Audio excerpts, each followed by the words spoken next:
Laurie, are you here? Hello. Okay, are we live? I don't know. I see the screen in the stream. I assume we're live then. I suppose we're live. Yeah, you're live now, so count down when you're ready. Okay.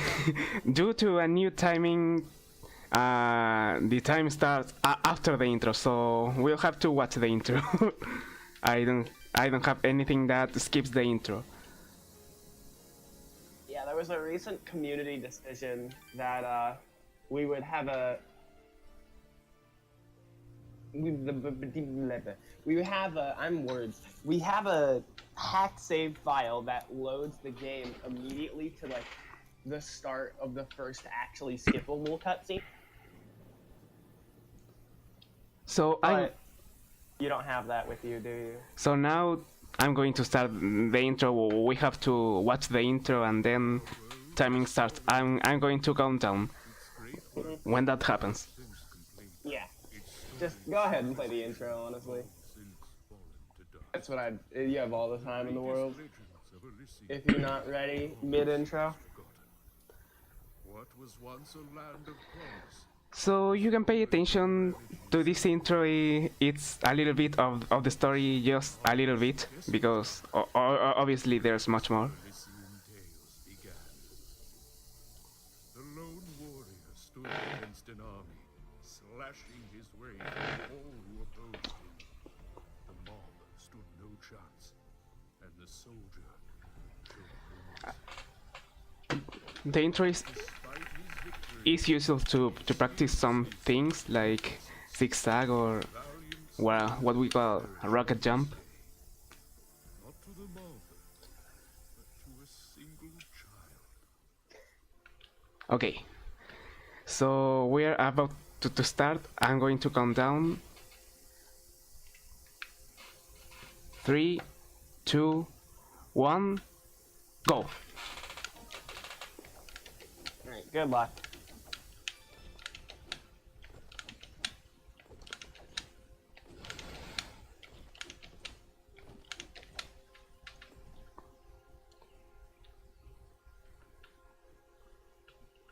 Also, so immediately, I failed to talk for like 15 seconds. What you see here is a movement called a rocket jump, and rocket jumping is a lot of this game is based off when it comes to movement, kind of like canceling an animation to kind of abuse it.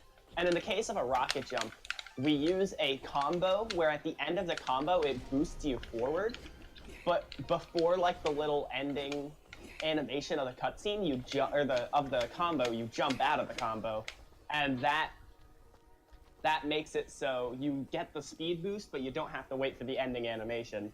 And then you get the dodge, and you have ground dodge canceling, where you cancel the end of a dodge with a crouch stab, and you can just keep rolling and rolling across the ground, and you move very fast. Also, if you ever want to explain something instead of having me explain it, feel free.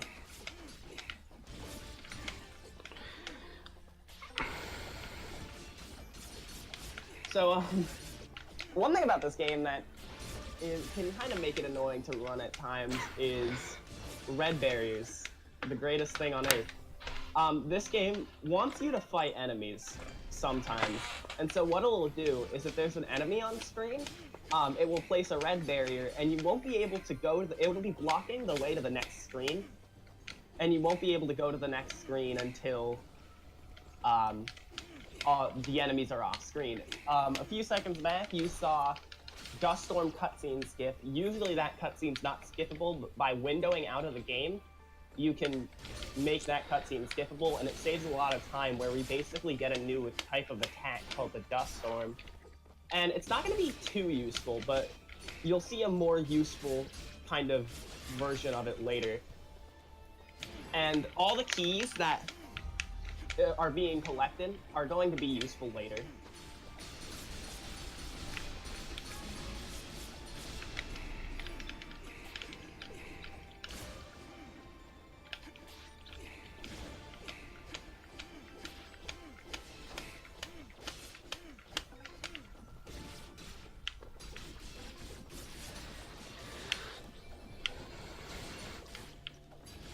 By the way, these red barriers are for RNG, nothing more than RNG. Oh yeah, the enemy placements can be in completely just random positions. And a little bit later, especially with the new move we just got here, the aerial dust storm, which will allow us to do a better movement technique. There's the ground dodge canceling, and then with the aerial dust storm, you can do aerial dodge canceling, which is just great for movement. But with the aerial, I should explain, we're playing on the easiest difficulty. And because of, the reason why is because in every other difficulty, your energy that you usually use for the dodging, as well as your dust storm, as well as like your projectiles, you saw a blast just a few seconds ago.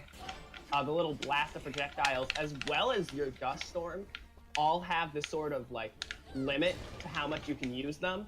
And on the easiest difficulty, it just completely bypasses those limits.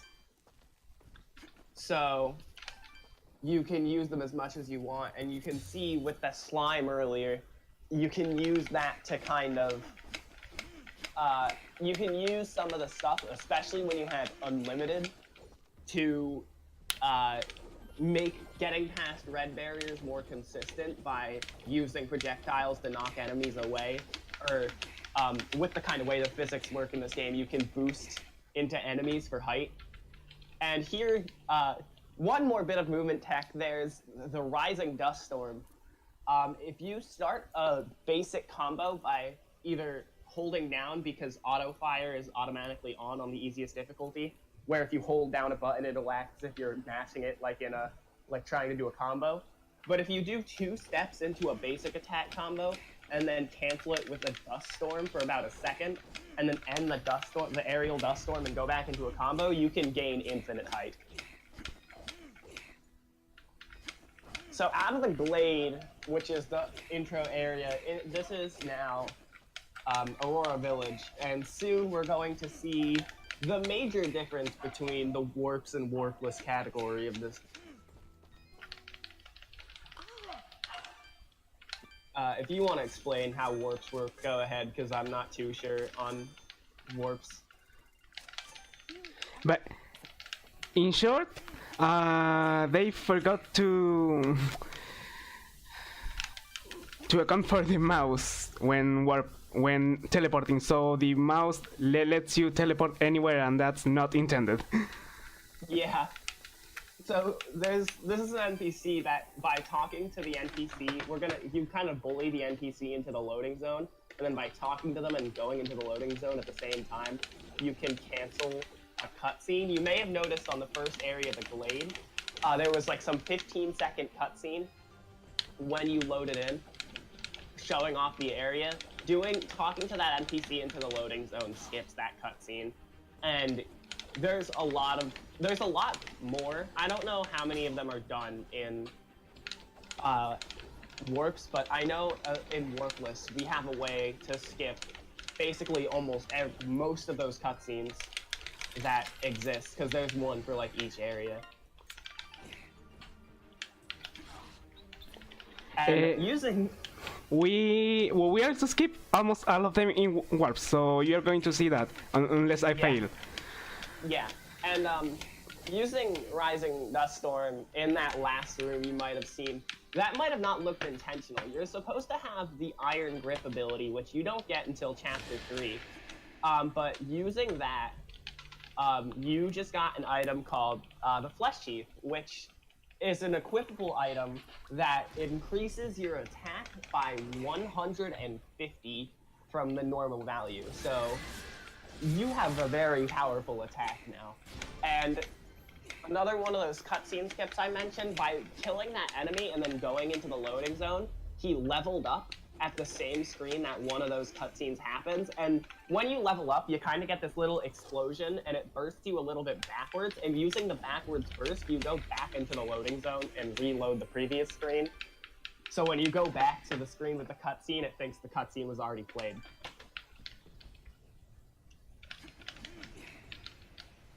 And of course, that was just kind of to get the level on the map so that we could once again warp. And we're gonna get a new ability in a few seconds.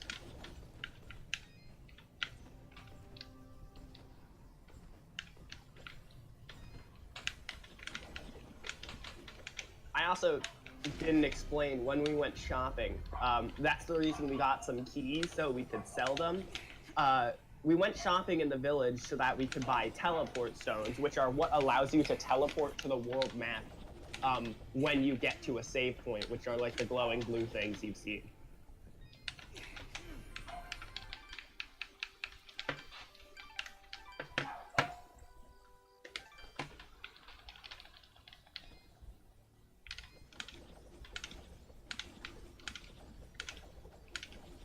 So now we have the slide, now we're warping.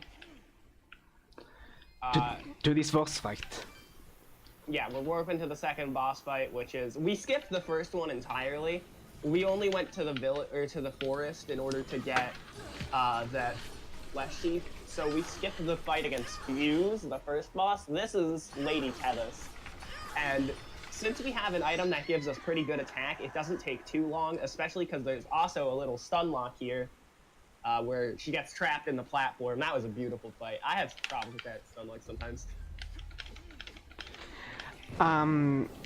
Also, in the glade, there's also like a boss, and we also skipped it completely. Oh, yeah. Yeah, no, this game is interesting. But now we just kind of have to watch a lot of cutscene.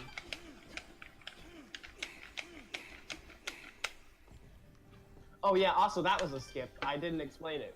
You saw walking back and forth there. The reason why is because if you're able to walk or move in any way to the left there, when you enter this screen, there's another one of those intro area cutscenes. And by walking left, you can do the same thing as that level up earlier by loading the screen and then instantly deloading it before you lose movement. And so the game thinks the cutscene's already played and it skips.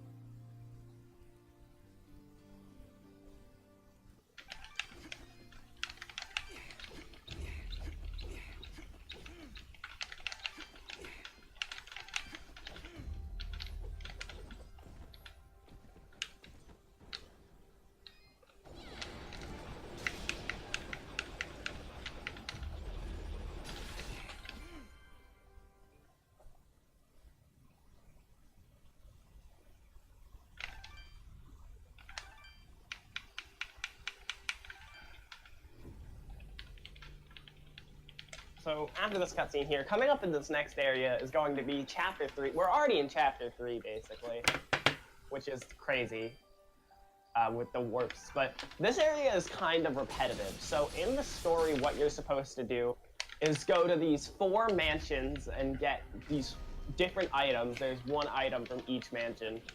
And in warps, all you're really going to be doing is just warping to the screen that you need to go to get the item. And then get out. And then just get out, and then leave and warp to the next mansion. In Warpless, this area is not much less repetitive. It's still kind of repetitive, because you still have to go through the mansions. It's just not a very interesting part of the run, really, in any category.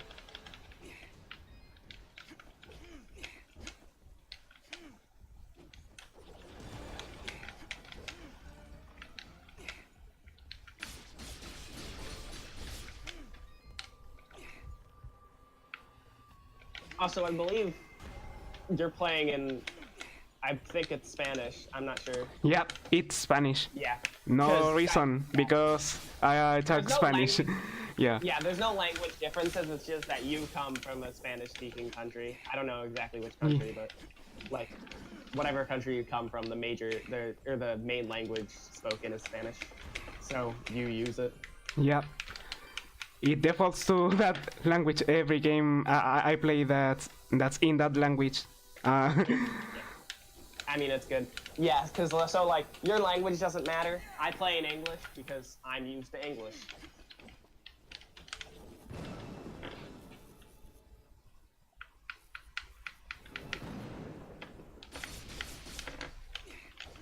Nice.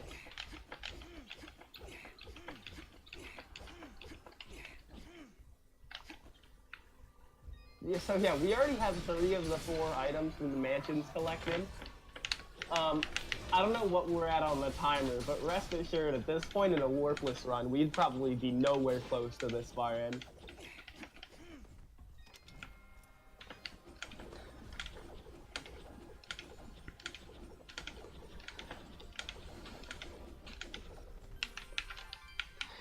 So we're going to get the last item, but we need to clear the door first because it's locked. And if we don't do that, we're going to get locked right here. Oops, I fell down. I don't have to do that. Oh right, this. Yeah, I forgot about this. You kind of do. I think it's like. You do 2 warp seeds so that you don't lock?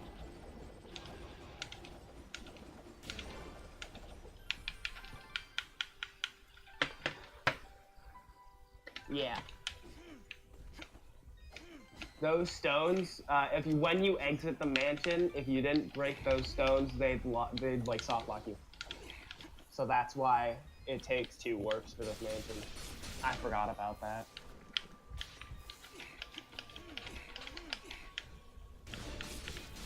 Yeah, so now we already have the 4 items from the 4 mansions, so we just need to go fight the next boss, which is going to be Baron Cain. I'm gonna try my hardest really not to talk about the story when talking about what's going on, because you're seeing so little of the game in this run. If you haven't played this game, I'd really just recommend like buying it for yourself. This game is absolutely beautiful.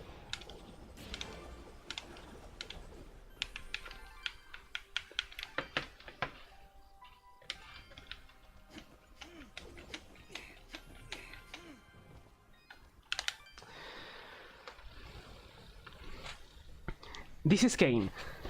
In speedrunning, this boss is pretty RNG, so I need luck here. Yeah.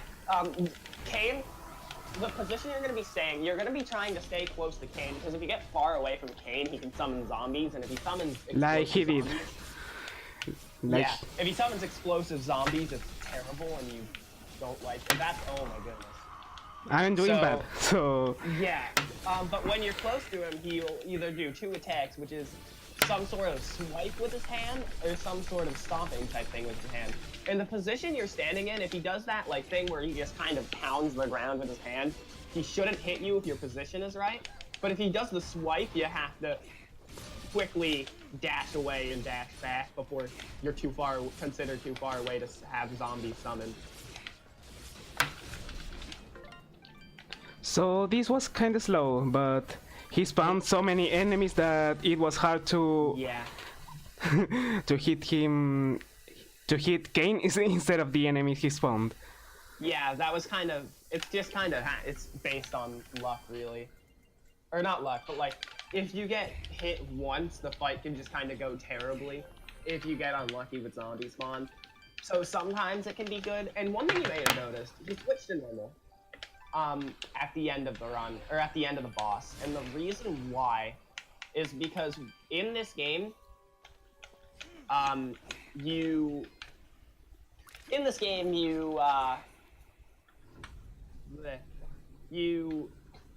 you're playing on the easiest difficulty, skill gems from level ups are automatically assigned.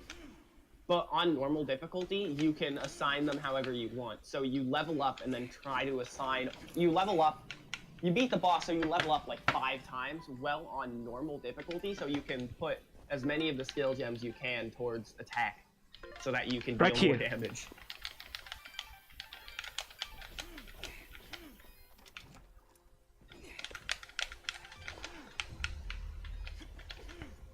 And, I don't really know how to explain this glitch, so if you could help me on blade warping, please. So I used warp to the world map. You saw me warping to the arrow that warps you to the world map, and because there's no world map, the game just puts you in a glitch area, and I just save there, and that allows me to skip some parts like that, and you're going to see in the last boss that I do that as well. Yeah, it's kind of really weird. It's called glade warping because the little name tag that shows up when you are in a glitch area is usually for the glade, which is our prologue area. So this chapter, chapter 5, this is the last chapter.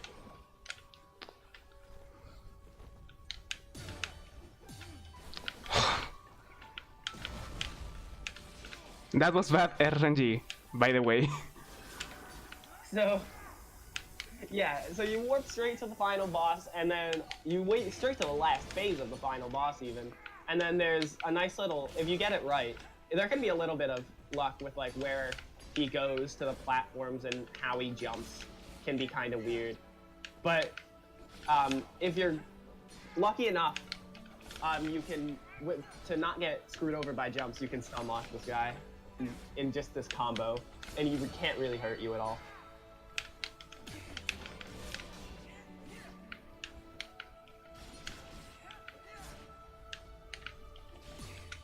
Even in Warpless, there's a way to skip to the last phase. Like, we just never want to fight this boss, ever.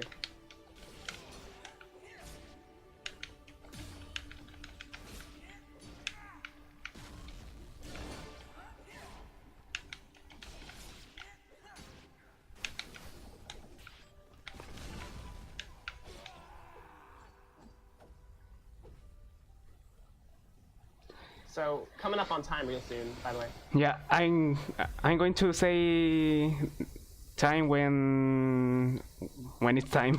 So Yeah, be when it fades prepared. to white at the end of this.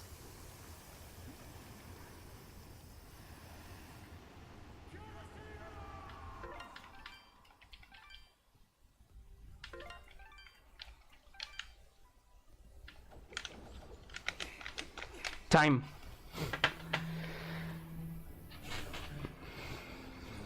Yeah, so a little bit of an explanation for that last glitch. Earlier we mentioned the glitched save file. He loaded the glitched save file, and instead of having to do this really slow crawling for like 45 seconds, he was just able to use normal movement to get over to the trigger for the ending cutscene. Oh, yep, that was what happened exactly. 2017. That was your time. Pretty nice.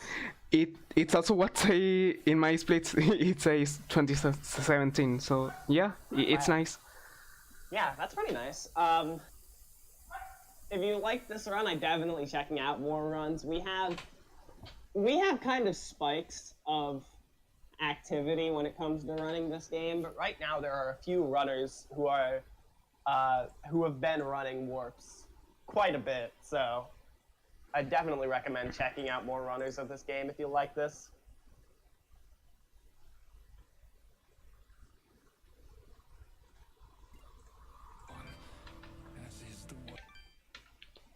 And do you have anything else to say? Well, thanks for the marathon. I think this is the only game I submitted, and now I played it, so this is for me. This is it for me. Alright, well, I hope you had fun with your run. It was a pretty nice run. Yeah, it was a pretty nice run, and thanks Laurie for commentating. No problem. This game takes a lot of focus at times. Yeah.